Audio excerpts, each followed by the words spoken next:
ಎಲ್ಲರಿಗೂ ನಮಸ್ಕಾರ. ಮೊದಲನೇದಾಗಿ ಪತ್ರಿಕಾ ಹಾಗೂ ಮಾಧ್ಯಮ ಮಿತ್ರರಿಗೆ ಈ ಒಂದು ಸುದ್ದಿಗೋಷ್ಠಿಗೆ ಸ್ವಾಗತವನ್ನ ಬಯಸ್ತಾ ಇದ್ದೀನಿ. ಹಾಗೆ ನಮಗೆ ಬೆಂಬಲ ನೀಡ್ತಾ ಇರೋದಕ್ಕೆ ಧನ್ಯವಾದಗಳನ್ನ ತಿಳಿಸ್ತಾ ಇದ್ದೀನಿ. ಈ ಒಂದು ಕಾರ್ಯಕ್ರಮ ಏನಿದೆ, ಚುನಾವಣೆಗಳ ಸುಧಾರಣೆ ಬಗ್ಗೆ ಒಂದು ಚರ್ಚೆಯ ಕಾರ್ಯಕ್ರಮ ಹಾಗೂ ಮಾಹಿತಿ ಹಕ್ಕು ಕಾಯ್ದೆ ಕಾನೂನು ಅರಿವು ಮೂಡಿಸುವಂತಹ ಈ ಒಂದು ಕಾರ್ಯಕ್ರಮ ಲಂಚ ಮುಕ್ತ ಕರ್ನಾಟಕ ವೇದಿಕೆ ವತಿಯಿಂದ ಇದೇ ಭಾನುವಾರ 28/9/2025 ಬೆಳಿಗ್ಗೆ 10:30ಕ್ಕೆ scouts and guides Bhavan Kolar Rangamandira ಪಕ್ಕದಲ್ಲಿರ್ತಕ್ಕಂತಹ scouts and guides ಆವರಣದಲ್ಲಿ ಈ ಒಂದು ಕಾರ್ಯಕ್ರಮವನ್ನ ಹಮ್ಮಿಕೊಳ್ಳಲಾಗಿದೆ.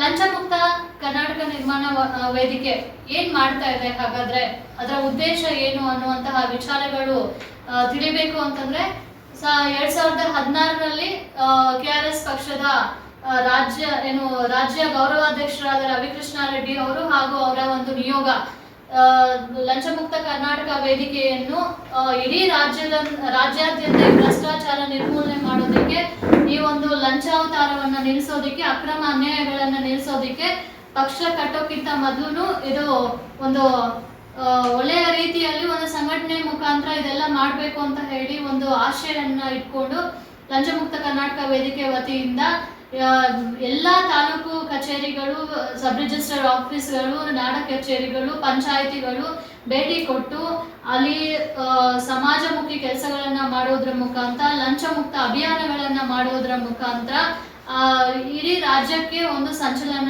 ಮೂಡಿಸಿದೆ. ಮತ್ತೆ ಸಾರ್ವಜನಿಕರಲ್ಲಿ ಒಂದು ಆಶಯವನ್ನ ತಂದು ಕೊಟ್ಟಿದ್ದಾರೆ.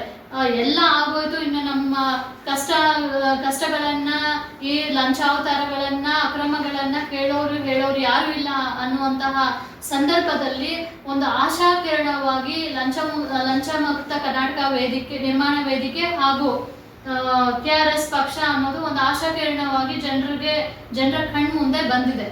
ಸೊ ಆ ನಿಟ್ಟಿನಲ್ಲಿ ಈ ಲಂಚ ಮುಕ್ತ ಕರ್ನಾಟಕ ವೇದಿಕೆ ವತಿಯಿಂದ ಮೊದಲನೇದಾಗಿ ಚೀಫ್ ಸೆಕ್ರೆಟರಿ ಅವರು ಅವತ್ತಿನ ದಿನದಲ್ಲಿ ಯಾರಿದ್ರು ಅವ್ರಿಗೆ ಕಂಟಿನ್ಯೂಸ್ ಆಗಿ ಮನವಿಗಳನ್ನ ಕೊಡೋದ್ರ ಮುಖಾಂತರ ಸರ್ಕಾರಿ ನೌಕರರು ಗುರುತಿನ ಚೀಟಿಯನ್ನ ಕಡ್ಡಾಯವಾಗಿ ಹಾಕೋಬೇಕು, ಹಾಗೆ ನಾಮಫಲಕವನ್ನ ಟೇಬಲ್ ಮೇಲೆ ಇಟ್ಟು ಅವರ ಒಂದು ಕಾರ್ಯನಿರ್ವಹಣೆ ಮಾಡಬೇಕು ಅನ್ನುವಂತಹ ವಿಚಾರದಲ್ಲಿ ಕಂಟಿನ್ಯೂಸ್ ಆಗಿ ಅವರನ್ನ ಹಿಂಬಾಲಿಸಿ ತಂದಿರ್ತಕ್ಕಂತಹ ಆದೇಶವನ್ನ ಇಟ್ಕೊಂಡು ಇವತ್ತು ಸರ್ಕಾರಿ ಕಚೇರಿಗಳಲ್ಲಿ ಅಧಿಕಾರಿಗಳು ಅವರ ಸ್ಥಾನಮಾನಗಳಲ್ಲಿ ಕುಳಿತುಕೊಂಡು ಕೆಲಸ ಮಾಡಬೇಕು.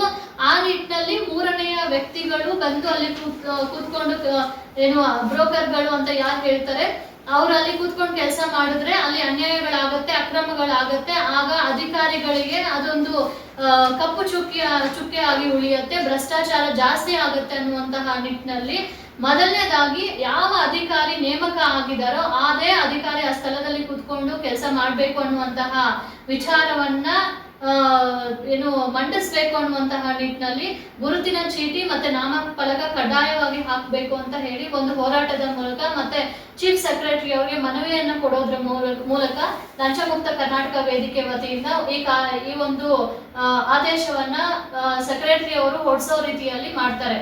ಅದೇ ನಿಟ್ಟಿನಲ್ಲಿ ಸರ್ಕಾರಿ ವಾಹನಗಳು ದುರ್ಬಳಕೆ ಆಗುವಂತಹದ್ದು. ಇವತ್ತು ಮೊನ್ನೆ ಅಷ್ಟೇ ಕೇಳ್ತಾ ಇದ್ದೆ, ಕೋಲಾರ ಜಿಲ್ಲೆಯಲ್ಲಿ ಯಾರೋ ಒಬ್ರು ಪತ್ರಕರ್ತರೆ ಹೇಳ್ತಾ ಇದ್ರು, ಅವ್ರ ಹೆಸರು ಇವತ್ತು ಹೇಳೋದಿಲ್ಲ, ಆದ್ರೆ ಸಾಕ್ಷಿ ಬೇಕು ಅದು ಇದು ಅನ್ನೋದಕ್ಕಿಂತ ಇಲ್ಲಿ ಹೇಳ್ತಾ ಇರೋದು ವಾಸ್ತವ ಇದೆ. ಮತ್ತೆ ಅಲ್ಲಿ ಜನರಿಗೆ ಎಷ್ಟು ಅನ್ಯಾಯ ಆಗ್ತಾ ಇದೆ ಅನ್ನುವಂತಹ ವಿಚಾರನ ಹೇಳ್ಬೇಕಾದ್ರೆ ಇಲ್ಲಿನ DC ಕಚೇರಿಯಲ್ಲಿ ಸರ್ಕಾರಿ ವಾಹನಗಳಲ್ಲಿ ಓಡಾಡೋದಿಕ್ಕೆ 75 ಲಕ್ಷ ಬಿಲ್ ಮಾಡಿ ತಿಂದಿದ್ದಾರೆ ಅನ್ನುವಂತಹ ಮಾಹಿತಿ ಬಂತು. ಅದೆಷ್ಟರ ಮಟ್ಟಿಗೆ ಸರಿ ಅಂತ ಹೇಳಿ ಪತ್ರಕರ್ತರೆ ಹೋಗಿ ವಿಚಾರಣೆ ಮಾಡ್ಬೇಕಲ್ಲಿ. ಆದ್ರೆ ಈ ತರಹದೆಲ್ಲ ದುರ್ಬಳಕೆ ಮಾಡ್ಬೇಕು ಅನ್ನುವಂತಹ ನೀಚ ಮನೋಭಾವ ಏನಿದೆ ಇದನ್ನೆಲ್ಲ ಕಡಿವಾಣ ಹಾಕ್ಬೇಕು. ಇವತ್ತು ಅವರು ಸರ್ಕಾರಿ ಕೆಲಸದ ಮೇಲೆನೆ ಅಲ್ಲಿ ಇಲ್ಲಿ ಓಡಾಡೋ ರೀತಿಯಲ್ಲಿ ಆಗಿದ್ರೆ ಇಷ್ಟು ಖರ್ಚು ವೆಚ್ಚ ಆಗ್ತಾ ಇರ್ಲಿಲ್ಲ. ಯಾವ್ದೋ ಮುಖ್ಯಮಂತ್ರಿಗಳ ಕಚೇರಿಯಲ್ಲಿ ಟೀ ಬಿಸ್ಕೆಟ್ ಅಂತಾನೆ ಎಷ್ಟೋ ಲಕ್ಷಾಂತರ ರೂಪಾಯಿ ಬಿಲ್ ಮಾಡ್ಕೊಂಡು ತಿಂದಿದ್ದಾರೆ ಅಂತ ಹೇಳಿ ಮಾಹಿತಿಗಳು ಬರ್ತಾ ಇದೆ. ಸೊ ಈ ತರಕ್ಕೆ ಅದೆಲ್ಲ ದುಡ್ಡು ನಮ್ಮದೇನೆ, ನಾವೆಲ್ಲ ಏನ್ ಟ್ಯಾಕ್ಸ್ ಕಟ್ತಾ ಇದೀವಿ ನಾವು ನೀವು ಸೇರಿ ಈ ಟ್ಯಾಕ್ಸ್ ಹಣವನ್ನ ಪೋಲ್ ಮಾಡ್ತಾ ಇದ್ದಾರೆ.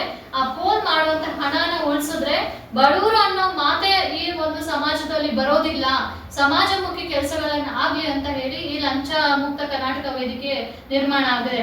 ಆ ಒಂದು ನಿಟ್ಟಿನಲ್ಲಿ ಮತ್ತೆ ರೇಷನ್ ಡಿಪೋಗಳಲ್ಲಿ ಇವತ್ತು ಏನು ಬಡವರಿಗೆ ಕೊಡ್ತಾ ಇರುವಂತಹ ಬಡವರ ಹಸಿವನ್ನ ತೀರಿಸೋದಿಕ್ಕೆ ಬಡವರಿಗೆ ಕೊಡ್ತಾ ಇರುವಂತಹ ಅಕ್ಕಿ 10 kg ಕೊಡೋ ಜಾಗದಲ್ಲಿ 8 kg ಕೊಟ್ಟು 2 kg ಉಳಿಕೆ ಮಾಡಿಕೊಂಡು ಅದನ್ನ ರಫ್ತು ಮಾಡ್ತಾ ಇದ್ದಾರೆ.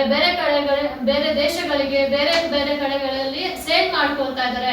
ಸರ್ಕಾರದಿಂದ ಫ್ರೀ ಆಗಿ ತಗೊಂಡು ಆ ಅಕ್ಕಿನ ಬೇರೆ ಕಡೆ ಹೋಗಿ ಏನು ಅದನ್ನ ಸೇಲ್ ಮಾಡುವಂತಹ ಕೆಲಸ ಮಾಡ್ತಾ ಇದ್ದಾಗ ಅದನ್ನ ಎಲ್ಲೋ ದುರ್ಬಳಕೆ ಆಗ್ತಾ ಇದೆ. ಬಡವರಿಗೆ ಸಿಗ್ಬೇಕಾಗಿರುವಂತಹ ಈ ಒಂದು ಬೆನಿಫಿಟ್ ಏನಿದೆ ಅದು ಸಿಗ್ತಾ ಇಲ್ಲ ಅನ್ನುವಂತ ಕಾರಣಕ್ಕೆ ಲಂಚ ಮುಕ್ತ ಕರ್ನಾಟಕ ವೇದಿಕೆ ವತಿಯಿಂದ ನಿರಂತರವಾಗಿ 8884277730 ಈ ನಂಬರ್ಗೆ ಅಲ್ಲಿಂದ ಬೇರೆ ಕಡೆಗಳಿಂದ ಇಡೀ ರಾಜ್ಯದಲ್ಲಿ ಮೂಲೆಯಿಂದನೂ ಕರೆಗಳು ಬಂದು ನಮ್ಮ ಒಂದು ವ್ಯಾಪ್ತಿಯಲ್ಲಿರುವಂತಹ ಡಿಪೋನಲ್ಲಿ ಈ ತರ ಅಕ್ರಮ ನಡೀತಾ ಇದೆ ಅಂತ ಹೇಳಿ ಜನರಿಗೆ ಜಾಗೃತಿ ಮೂಡಿಸಿರುವಂತಹ ಕಾರಣಕ್ಕಾಗಿ ಇವತ್ತು ಈ ನಂಬರ್ಗೆ ನಿರಂತರವಾಗಿ ಕರೆಗಳು ಬರ್ತಾ ಇದೆ. ಏನು ಅನ್ಯಾಯಗಳಾಗ್ತಾ ಇದೆ, ರೇಷನ್ ಡಿಪೋಗಳಲ್ಲಿ ಅಕ್ಕಿಯನ್ನ ಕಳ್ತನ ಮಾಡ್ತಾ ಇದ್ದಾರೆ, ಬೇರೆ ಕಡೆ ಸಾಗಿಸ್ತಾ ಇದ್ದಾರೆ ಅನ್ನುವಂತಹ ನಿಟ್ಟಿನಲ್ಲಿ. ಸೊ ಈ ತರಕ್ಕೆ ಹಲವಾರು ಕಾರ್ಯಕ್ರಮಗಳು ಲಂಚ ಮುಕ್ತ ಕರ್ನಾಟಕ ನಿರ್ಮಾಣ ವೇದಿಕೆ ವತಿಯಿಂದ ಲೈವ್ಗಳು ಮಾಡೋದ್ರ ಮುಖಾಂತರ ಪಾರದರ್ಶಕತೆಯನ್ನ ಕಾಪಾಡ್ಕೋಬೇಕು ಅನ್ನುವಂತಹ ನಿಟ್ಟಿನಲ್ಲಿ ಒಂದು ಕಡೆ KRS ಪಕ್ಷ ಕೆಲಸ ಮಾಡ್ತಾ ಇದ್ರೆ, ಇನ್ನೊಂದು ಕಡೆ ಲಂಚ ಮುಕ್ತ ಕರ್ನಾಟಕ ವೇದಿಕೆ ವತಿಯಿಂದ ಈ ಒಂದು ಕಾರ್ಯಕ್ರಮಗಳು ನಡೀತಾ ಇದೆ. ಸೊ ಅದೇ ನಿಟ್ಟಿನಲ್ಲಿ ಮುಂದಿನ ಇದೆಲ್ಲ ಭ್ರಷ್ಟಾಚಾರ ಕಡಿವಾಣ ಹಾಕ್ಬೇಕು ಅಂತಂದ್ರೆ ಒಂದೇ ಒಂದು ಕಾರಣ ಏನು, ರಾಜಕಾರಣಿಗಳು ಸರಿ ಹೋಗ್ಬೇಕು ಅಥವಾ ಇವತ್ತಿನ JCB ಪಕ್ಷಗಳಲ್ಲಿರುವಂತಹ ರಾಜಕಾರಣವನ್ನ ತೊಲಗಿಸಿ ಒಂದು ಒಳ್ಳೆಯ ಪರ್ಯಾಯ ರಾಜಕಾರಣವನ್ನ ಕಟ್ಟಬೇಕು. ಆ ಒಂದು ಪರ್ಯಾಯ ರಾಜಕಾರಣದಿಂದ ಒಳ್ಳೆಯ ವ್ಯಕ್ತಿಗಳು ಆಯ್ಕೆ ಆಗಿ ಬಂದಾಗ ಮಾತ್ರ ಈ ದುಡ್ಡು ತೋರಿಸದೆ ಹಣ ಹೆಂಡ ಹಂಚದೆ ಪ್ರಾಮಾಣಿಕವಾಗಿ ಗೆದ್ದು ಬಂದ್ರೆ ಒಳ್ಳೆ ಕೆಲಸಗಳಾಗುತ್ತೆ, ಭ್ರಷ್ಟಾಚಾರಕ್ಕೆ ಕಡಿವಾಣ ಆಗುತ್ತೆ ಅನ್ನುವಂತಹ ನಿಟ್ಟಿನಲ್ಲಿ ಲಂಚಮುಕ್ತ ಕರ್ನಾಟಕ ವೇದಿಕೆಯಿಂದ ಈ ಒಂದು ಕಾರ್ಯಕ್ರಮವನ್ನ ಹಮ್ಮಿಕೊಂಡಿದೆ.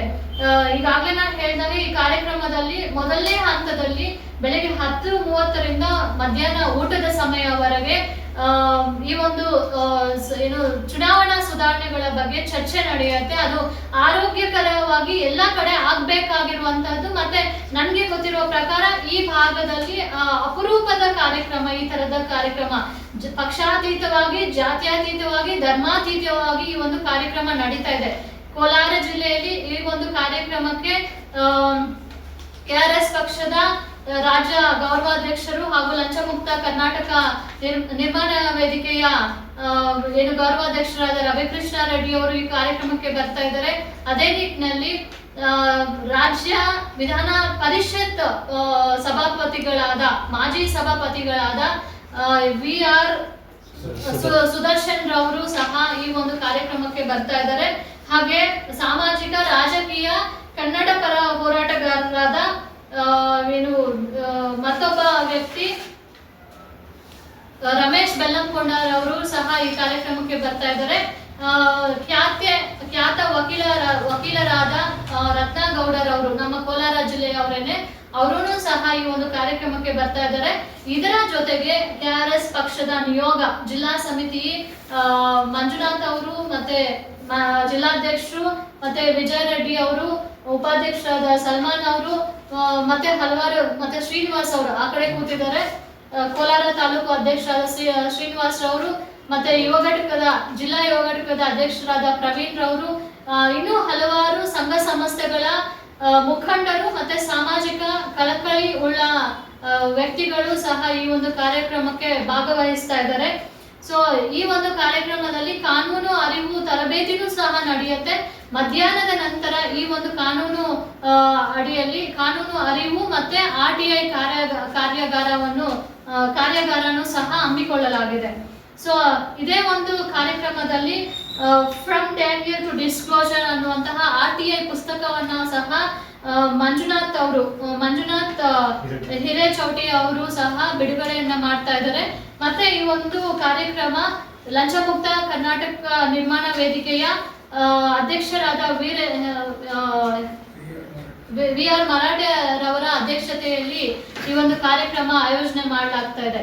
ಸೊ ಈ ಕೋಲಾರ ಭಾಗದ ಜನರಿಗೆ ನಾವೆಲ್ಲ ಸೇರಿ ಈ ಒಂದು ಏನು ಸದ್ಬಳಕೆ ಮಾಡಿಕೊಳ್ಳುವಂತಹ ಒಂದು ಕಾರ್ಯಕ್ರಮ ಕಾರ್ಯಕ್ರಮವನ್ನು ಆಯೋಜನೆ ಮಾಡಿದ್ದೀವಿ.